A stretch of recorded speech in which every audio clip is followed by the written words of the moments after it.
If you are planning to buy your first house in Canada and just wondering where to start, well, then this video is for you, where I will provide you a detailed guide and step-by-step basis so it will make your home buying process easier.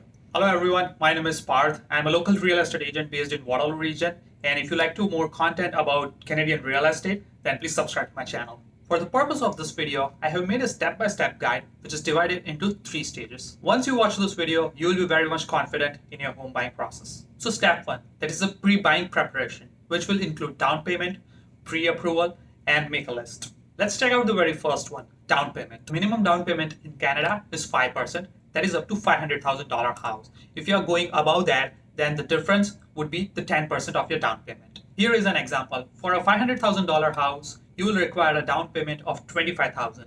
But if you're planning to go for a $600,000 house, then the down payment would increase by $10,000 and the total down payment would be $35,000. In Canada, if you make a down payment that is less than $20,000, then you have to get a CHMC insurance. It protects the lender in case the borrower is not able to repay their loans.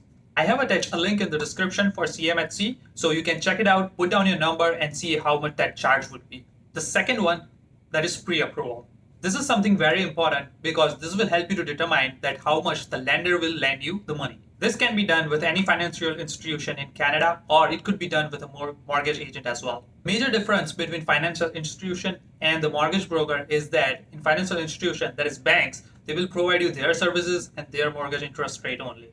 Whereas compared to mortgage broker, they will provide you various options which suits best to you. The pre-approval limit depends on various factors, that is whether you are employed or self-employed, how much you are earning, what debt you have, what's your credit score is, and all that different various factors which your mortgage broker would help you out to determine. Just make sure you do the actual process, not the online one, the quick thing. In actual process, you need to sit down with a service provider or a mortgage broker where you will share your numbers, your needs, and they will come up with the best solution for you. If you don't know any, reach out to me. I would be happy to connect you with someone. Step 3, make a list. Now for this one, you need to sit down with your partner or a family where you will sit down and make a list which is most important to you and your family. Make a list of must-have, nice-to-have, and a deal breaker. Must-have is something that you absolutely need in your future house. It could be a specific neighborhood because of the school or a specific type of amenities you are looking for. Nice-to-have is something that is not absolutely necessary, but if you have it, it's nice to have within your budget. It could be anything. It could be a finished basement or a trail near your house or anything, depends on you. Last thing is the deal breaker. This is something that you feel and see in the house, then you won't buy that house. It could be anything. It could be a smaller window or not a nice neighborhood. It depends on your list. When you make this list, when you have a list, carry that to each house you are viewing and make an adjustment on that based on your type and the budget. It will be helpful to provide to your real estate agent so that they can assess and better guide you. So this is something you should be doing before jumping into house search. Now the next stage is buying. So in buying, basically there are 3 steps. Step 1 would be house hunting. Step 2, writing an offer. And step 3, meeting all that condition you are putting down in the offer. Now the very first thing, house hunting. This is the fun part where you will actually see all the houses. As you have already pre-approved, your agent will work with you to set up and viewing based on your budget. This is very important because when you walk in the house, you can immediately know that whether you can afford it or not based on your pre-approval limit. Due to COVID, in many localities, the viewing time is limited to a certain amount of time only, and it's restricted. I usually set up no more than 4 house viewing for my clients because anything more than that, it could be confusing for you and you won't remember all that information. This will lead to confusion and you won't be able to decide what is the best for you. The very first thing you should look in the house is that how you feel when you enter to envision yourself living in that house. Then take out the list and make some notes. Of course, as you see more houses, the list will change, but you will get a better idea that what you are looking in a future house. Now step 2, writing an offer. After you have viewed all the houses and shortlisted, the next step would be writing an offer on that particular house. The offer date and time is something that your agent will know about. For example, if you viewed a particular house today, then your agent will know that on what particular date and time all the offers for that particular house will be reviewed. That means that the seller will review all the offers at a pre-provided time and they will review all the offers at a particular time and they will select on that. The market in Canada is really hot and what we are seeing right now is less than a week of time to see a house, write an offer and get it done. While writing an offer, your agent should educate you about all the technical and legal jargons which are used in writing an offer. Your agent will help you to determine the offer price based on the recent sold and the current market condition. Based on the market condition, all the custom clauses and the condition would be added. It could be home inspection, financing approval, or anything based on your market. The next one which goes into offer is that what is included in the house. For example, if you see a house, it has a beautiful patio.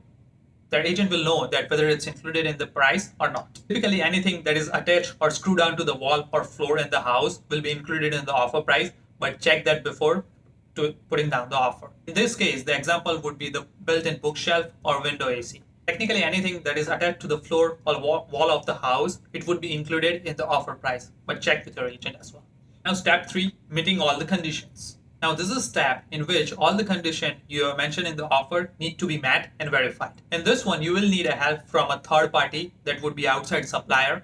It could be a home inspector or mortgage broker if you have a financial condition down there. Sometimes some condition cannot be met and still you would have an option to go with that house by waiving that condition. Sometimes all the conditions are met, but still you don't want to go with that house, then your deposit might be at a stake because the seller might not refund your deposit. Stage 3, that's the closing.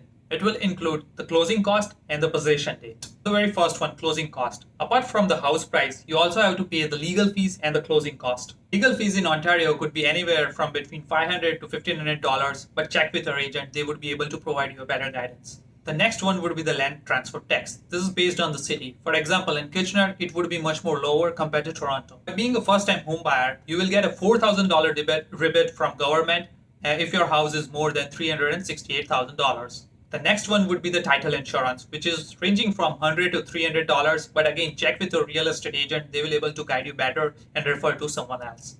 Overall, in general, the closing cost can be anywhere between 1 to 4% of your house price. This is something most of the first-time home buyers don't realize. They only rely on the house price and they never consider the closing cost in their criteria. Step 2 is the possession. This is the most important date in the entire process because this is when you can legally start living at a new house. It will be something discussed way prior before when you're putting down the offer. In the offer, you will be mentioning them that when the possession will be, or it would be guided by a buyer or it could be guided by a seller. It can range up to 90 days or even more in some cases from the day your offer is accepted. Possession date is something that has to be fall on a business day. A quick tip would be if your possession date is 21st March at 9 a.m., then don't book everything at that time because most of the time there would be some delays in your possession date.